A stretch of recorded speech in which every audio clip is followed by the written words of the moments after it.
Hello guys, এখন আমরা cake বানাবো। দেখেন আমরা কি কি উপকরণ দিয়ে বানাচ্ছি। এখানে 1 কাপ চিনি আছে, বেকিং পাউডার, এখানে ময়দা, 2টা ডিম আছে, তেল। এখন সব কিছু দিয়ে আমরা বানাবো। দেখেন আমরা কিভাবে ফাটাচ্ছি।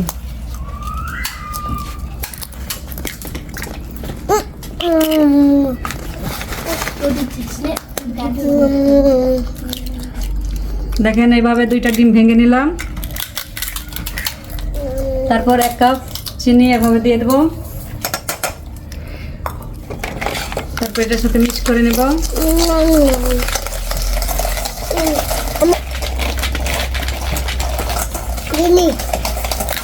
এভাবে ব্লেন্ড করে নিতে হবে।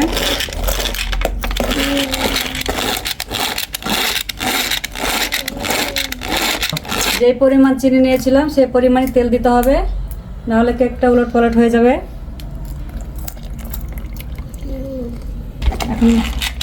এখন মিক্সার করে নিতে হবে। হয়ে গেল। ময়দা দিয়ে দেবো।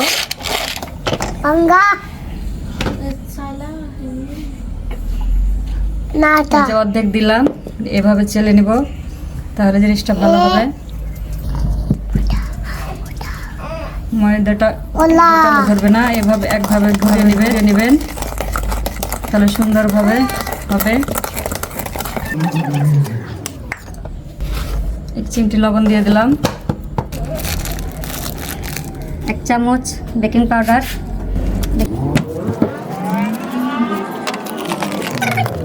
ভালো।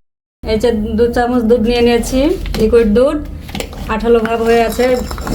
দুধটা দিয়ে যাতে গাঢ় না থাকে, গাঢ় থাকলে আবার কেক হবে না, এজন্য দুধটা আমরা দিলাম।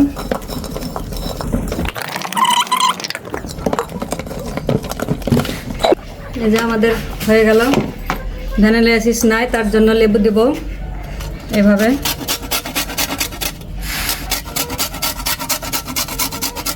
ফ্লেভারটা সুন্দর বাড়বে।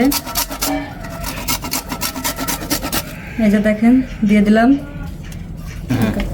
এই যে এটুকু লেবুর রসগুলো দিয়ে দেব।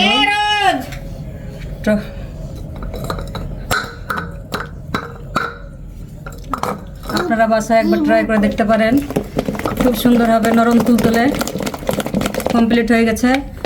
এখন বসাবো প্যানে। যে হাতে বালু এবং স্টাম্প বসিয়ে দিয়েছি, এখন গরম হয়ে গেছে। আগে গরম, যে আগে রেডি করে নিয়েছি।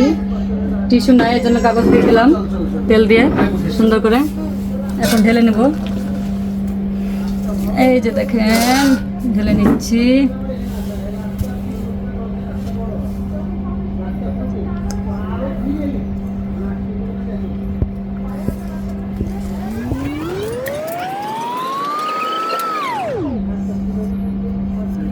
ঠিক আছে, এবার বিট করে নেবেন, তাহলে ভিতরে ফাঁপাল থাকবে না। এখন সুন্দর করে বসিয়ে নেব। এই যে দিয়ে দিলাম। এখন ঢাকনা দিয়ে ঢেকে দেবো 35 মিনিটের জন্য। আর 35 মিনিটের জন্য এখন 1000 দিয়ে রাখবো। আমাদের কারেন্টের চুলা 1000 দিলে 35 মিনিটে সুন্দর হয়ে যাবে কেকটা। এই যে দেখেন কি সুন্দর, হ্যাঁ ফুলে গেছে, আস্তে আস্তে কালার হবে। সাইডে কালার চলে আসছে। এখন গেলে উপরগুলো কালার হয়ে গেলে আমাদের কেক তৈরি হয়ে যাবে। এই যে আমাদের কেক হয়ে গেছে, কত সুন্দর। এখন রেস্ট দেব। তারপরে এই পলিথিনে ভরে রেস্ট দিব, তাইলে নরম পলিথিন দিয়ে ঢেকে দিলে। এভাবে ঢেকে দিলাম, ঠান্ডা হয়ে গেলে তারপর খুলবো।